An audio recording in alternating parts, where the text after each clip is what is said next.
So yan mga halapips, hello sa inyo. Nagda-ride ako ngayon pero hindi yung ride na taong ikikwento ko muna sa inyo. Kwento ko muna yung experience ko sa 4-day ride ko sa Cordillera, tsaka sa Cagayan Valley, tsaka Central Luzon, tsaka sa Ilocos Region. So yan, nag-start tayo ng ride sa Las Piñas. Alas 2 umalis doon ng madaling araw. Tapos anong oras na dumating nung Baguio? Parang mag-aalas 10 na kasi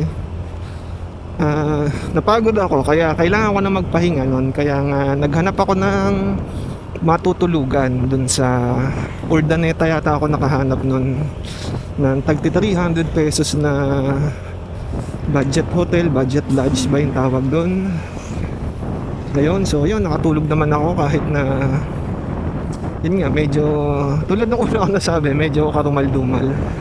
Ready naman ako sa ganun, kaya meron akong bit-bit na sarili kong kumot, tsaka ano ba yung isa? Yung sa pen yun, meron akong sariling ganun na dala palagi. Tapos yun, late nga dumating sa Baguio. First time ko yun dumaan doon sa dinaanan na Nueva Ecija, tapos yun, Pangasinan. Yung iba nagsasabi ang layo daw nung pinuntahan ko, ng dinaanan ko. Yung kasi yung sinuggest ng Waze, tsaka yung Google Map, nung inayos ko yung map, ginawa kong avoid tolls. Yun din naman yung sinuggest niya. Siguro kasi depende sa oras yun. Nung oras na yun, yun yung mas magandang daanan. Siguro kasi may mga ginagawang daanan, kaya medyo may pampatagal, may mga detour, kaya yun.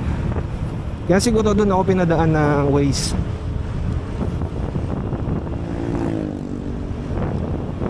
So after nun, wala naman, nagpahinga lang ako doon sandali sa transient na pinuntahan ko.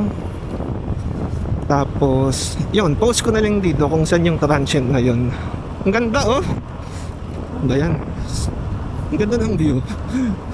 Nakakatuwa. Siguro kung taga dito ka, alam niyo na kung nasaan to, kung saang lugar to. So yun, resume ulit ng kwento.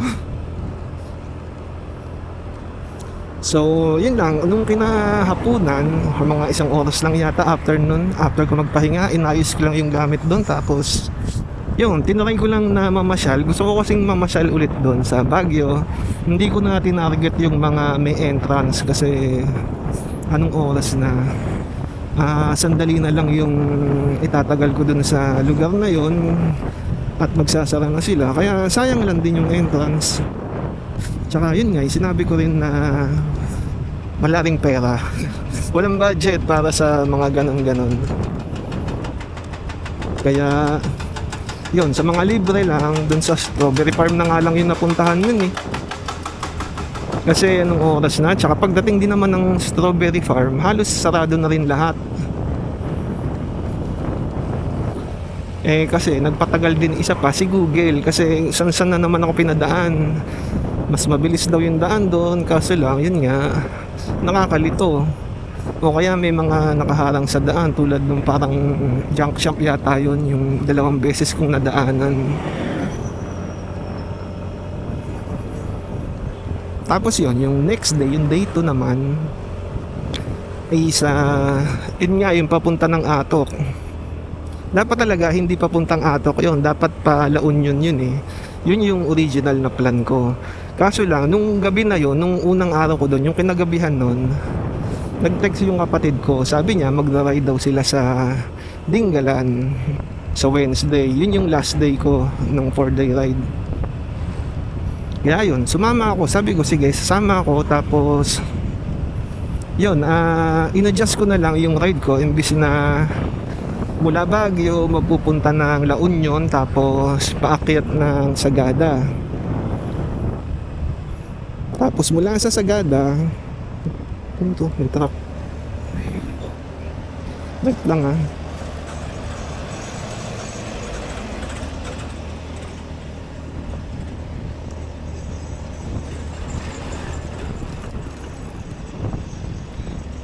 Ayan.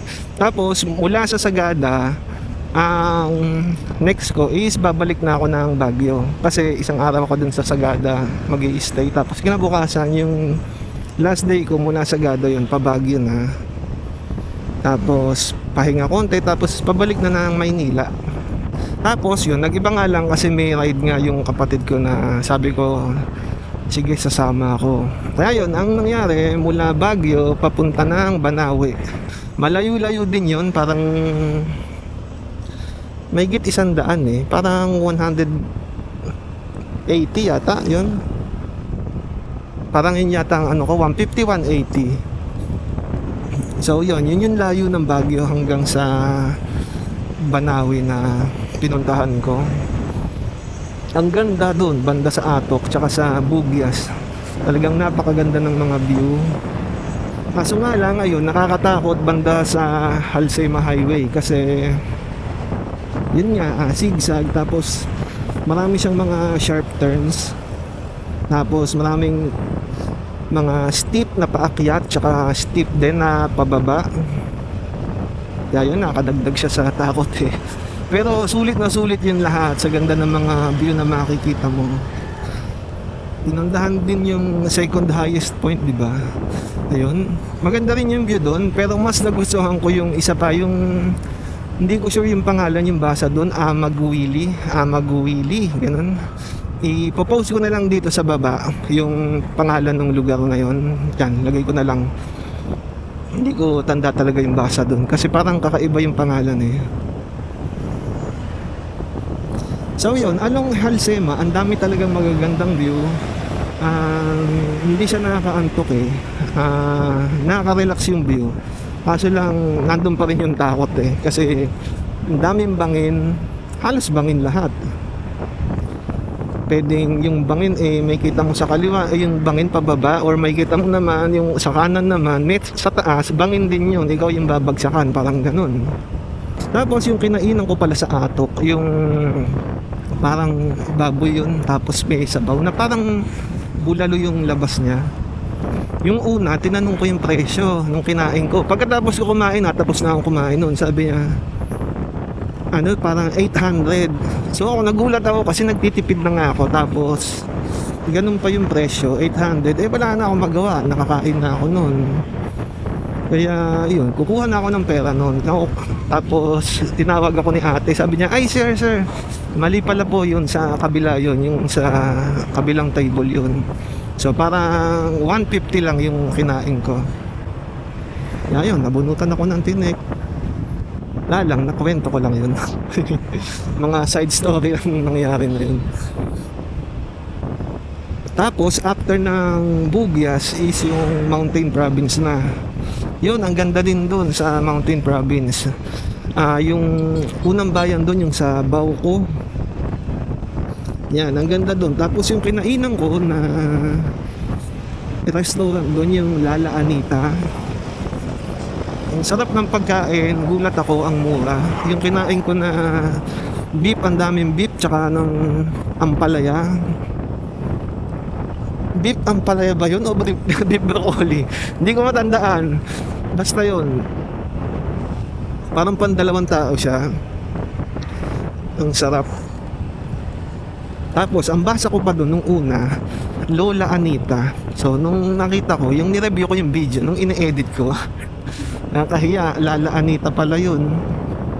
Tapos siya pa yung nakakwentuhan ko rin siya. Tinanong-tanong ko lang siya tungkol dun sa lugar, kung ano yung magandang puntahan yun. Tapos parang medyo nahihirapan siyang kausapin ako kasi hindi yata sila sanay sa Tagalog.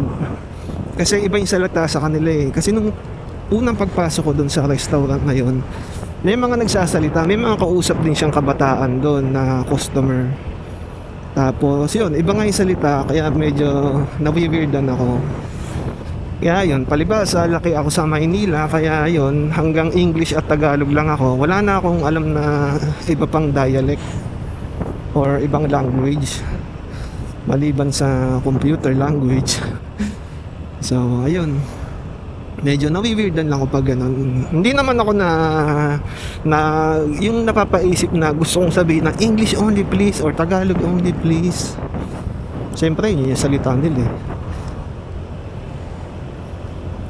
Wala lang, ako kasi gusto ko matuto ng ibang language din, eh. Yan, isa yan, Bisaya, kasi ang daming nagsasalita ng Bisaya. So yun, mabalik dun sa kwento, yun, masarap nga dun sa Lala Anita. Isa pang experience ko doon, yung nag-CR lang ako doon sa kanila. Yung CR kasi nila is nasa likod ng restaurant. So, aakyat ka na parang 5 baitang na hagdan, tapos bababa ka. Tapos pagbalik ko doon sa motor, pagkagaling sa CR, hingal na hingal ako, parang akong tumakbo ng ilang minuto. Kasi naalala ko, mataas nga pala yung lugar. Nung chinek ko sa map, nasa 2,400 meters yung taas ng lugar na yon, nung Lala Anita na yon, ng restaurant. 2,400 meters yung taas niya. So kaya napakanipis ng oxygen, kaya yun, madaling mahingal. Yun, naalala ko lang yun nun, eh. Mataas pala tong lugar. Kasi yung Baguio parang nasa 1 to yata, 1,400 to 1,200 meters above sea level. Tapos yun, sinabi sa akin ni Lala Anita na maulan daw papunta ng Banawe kasi meron daw silang mga rice delivery mula Cagayan. So yun din yung daan, Bontoc, tapos yung Halsema Highway na yun nga, maulan nga daw doon. So yun, medyo nakakatakot para sa akin nung nalaman ko yun, kasi alam ko naman yung Halsema Highway na yun is delikado, lalo pagka naulan.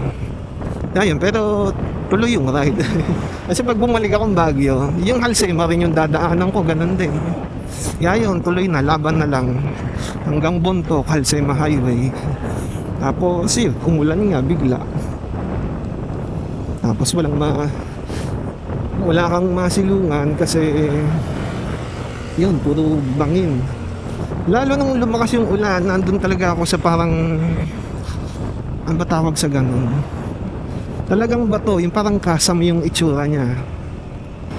So hindi ako makahinto doon kasi hindi ko alam kung anong pwedeng mahulog doon sa akin, or baka madulas ako sa kabilang side, sa kanan, kung nasaan naman yung isa pang bangin. Pero nakakita ko ng tindahan doon.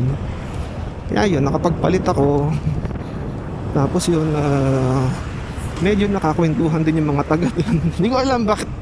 Meron kasi iba nagtatanong sa akin, tapos doon nag-uumpisahan ng kwento. Hindi pa naman ako ma-approach na tao. Talagang yun lang, gat di mo ako tinatanong, hindi ako magsasalita. Gat wala akong kailangan, hindi ako magsasalita din. Yun. Pero pag inuumpisahan naman nila ang kausapin, nakikipag-usap naman ako. Tapos yun, nung nag-resume na ako ng biyahe, ayun, halos mag-isa na lang din akong bumabiyahe papunta ng Bontoc. Meron akong mga nakakasalubong, meron din ako paminsan-minsan na mga nakakasabay. Kaso, mga nakasasakyan. So, nauunahan ako. Gusto ko sanang masundan sila para magkaroon ako ng kasama, parang hindi ako mag-isa. Kaso nauuna talaga sila, eh. Tapos ayun, dumating din naman sa Bontoc ng safe.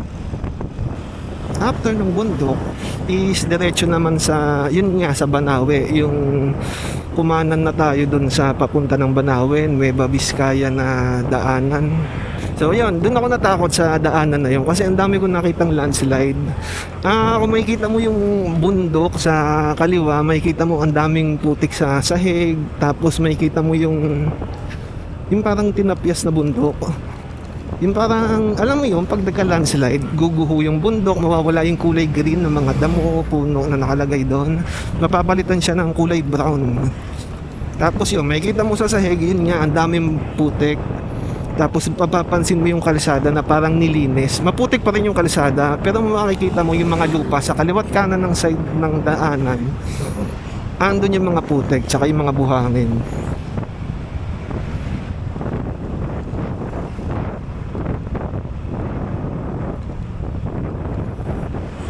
So kaya yun, nung pagdating, so ayun, habang dinire-diretso pa rin yung daan, so ayun, nung tinuloy ko yung ride, Ay. So ayun, binaybay ko yung habang binabaybay ko yung daanan na yon, halos yun, mag-isa na lang talaga ako noon kasi wala na akong ibang kasabay.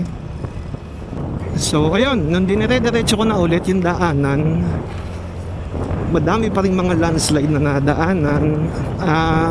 Medyo iba na yung panahon, medyo gloomy na, parang feeling mo na pahapon na, kaya medyo nakatakot na kasi ayun nga, kasi hindi ako pamilyar sa lugar, kaya hindi ko alam yung daanan, yung mga madadaanan, kaya yun, medyo nakakatakot. Tapos weekday kasi yun kaya halos wala din talagang tao doon, halos ako lang. Meron ako iba nakikita nagsasaka, yung pauwi na sila. So yun, the next day is papunta naman sa Nueva Ecija. So yung unang dinaanan natin is yung Nueva Vizcaya. Pagdating dun sa Nueva Vizcaya is kumain lang naman ako dun sa karinderya. Tapos yun, may bala akong puntahan dun na ilog. Pinuntahan ko yun kaso lang pagdating ko doon sa lugar na yon, sa marker, hindi ko siya makita. Ang nakikita ko lang is bahay. Wala akong nakikitang ilog doon sa lugar na yon. Kaya ayun, medyo nainis na naman ako sa Google Map. Kasi sayang na naman yun. Hindi ko alam kung ilang kilometro yun na, pero malayo-layo din.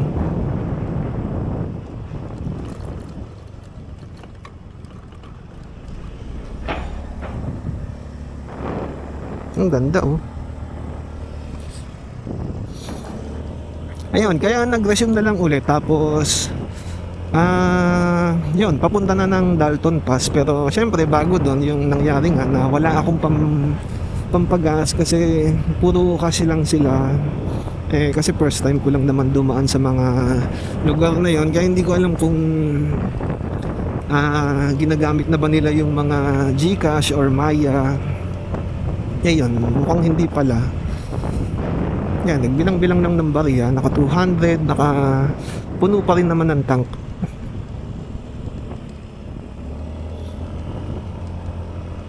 Tapos yun, sa Dalton Pass ang ganda. Daming mga magagandang scenery doon na madadaanan kahit wala ka pa nga sa Dalton Pass yung mga bandang mabababang lugar pa tulad nung bandang Aritaw, yan, bandang Dupax del Sur, meron na dun tsaka yung bandang Karanglan, ang ganda din syempre. Yung mga nababa ka tapos biglang pagkaliko mo nandun pala yung magandang view.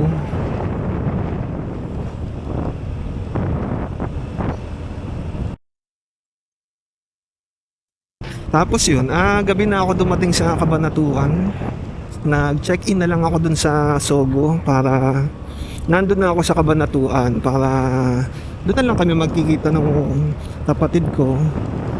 Kaso lang, kinabukasan dumiretso sila ng Pantabangan kasi ang inaakala niya nasa Baguio ako manggagaling. Kaya yun, bali wala din yung stay ko dun sa Cabanatuan. Kaya yun, pinuntahan ko sila sa Pantabangan. Hihintayin daw nila ako doon. Tapos yun, pagdating ko doon, mga 30 minutes lang naman ako doon. Hindi ako nakakain kasi nga mahal daw, sabi nila. Tsaka lang tinignan ko, mahal nga naman. Siyempre budget nga yung ride ko. Sila, namamahalan sila. Ako tight budget, kaya oo nga, mahal, ganyan. Sul-sul. Ngayon, kumain na lang kami doon banda sa Laur, sa Nueva Ecija.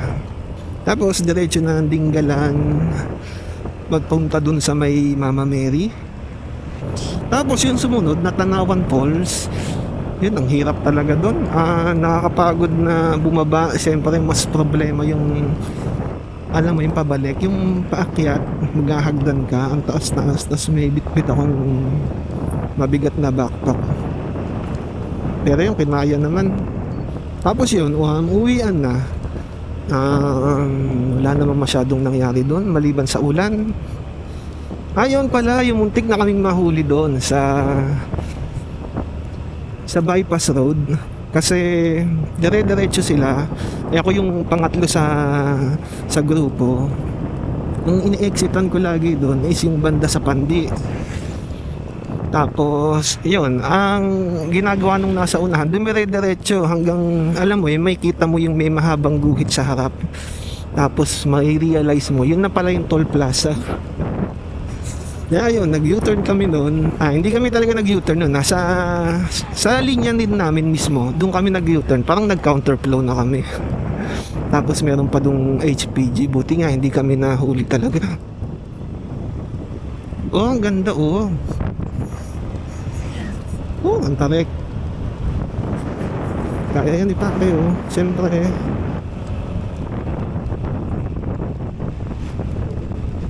katakot to. May mga ano. Parang naisip ko tuloy yung Final Destination.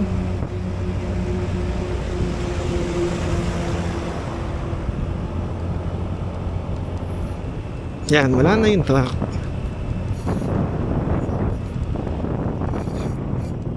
So yun, buti hindi kami nahuli nun, kundi malaki yung penalty nun eh, kasi HPG yun. Tapos yun pa pala yung huli, yung sa, hindi ko sure kung bandang Marilao yun. Kasi di ba pangatlo ko dun sa yung pagkakasunod-sunod namin sa ride. Tapos may isang point doon na merong dalawang motor na pumwesto sa kaliwat kanan ko. Parang mga nakaano sila eh, bear type na motor, walang helmet. Ayun, tapos unti-unti nila akong ginit-git. Di ko alam yung gagawin ko kasi may mga kasama ako. Kumbaga meron kaming speed, di ba? Pag may ride kayo, may speed kayo. Depende sa dun sa nasa harapan. Pero yun, parang napansin yata nila na meron akong kasama, kaya parang sabay silang umalis, parang sabay silang pumasok sa isang eskinita. So, ayun. Ayun ba yun? Medyo nakakatakot lang yung ganong experience, lalo kung mag-isa ka. Wala naman nangyari sa akin. Siguro kasi ako yung tinarget nila, kasi ako yung naka-jacket, tapos may backpack sa likod. So parang lumalabas na ako yung hindi taga doon. Pero yun, wala naman nangyari. Kaya ko naman ding takbuhan sila. And then may busina naman ako para tumawag ng atensyon. Kaya yun, naisipan kong magkaroon ng konting upgrade lang naman dito kay Pacquiao after nung 4-day ride na yun. Ito lang, itong mga matawag dito, garnish. Tapos nagdagdag tayo ng MDL. May kulay white yan. Tapos ito yung high beam niya. Nakatago lang siya dito sa ilalim. Tapos nakakapit siya dun. Yan, tsaka busina. Pinalitan na rin ng busina nito. Mas malakas. May on and off naman. Tsaka to, yung mugs niya, yan, pinakulayan lang na powder coat. So yun na mga halapips, hanggang doon lang naman talaga yung kikwento ko. So yun, maraming salamat. Maraming salamat sa inyo, ha. So hanggang dito na lang mga halapips, ha. Sana ay mag-like kayo dyan sa ibaba. Like yan kung nagustuhan nyo itong video na to, at sana mag-subscribe kayo dyan sa baba kung gusto nyo pang makapanood ng mga ganitong klaseng video mula sa akin. So yun na mga halapips, ha. Bye bye.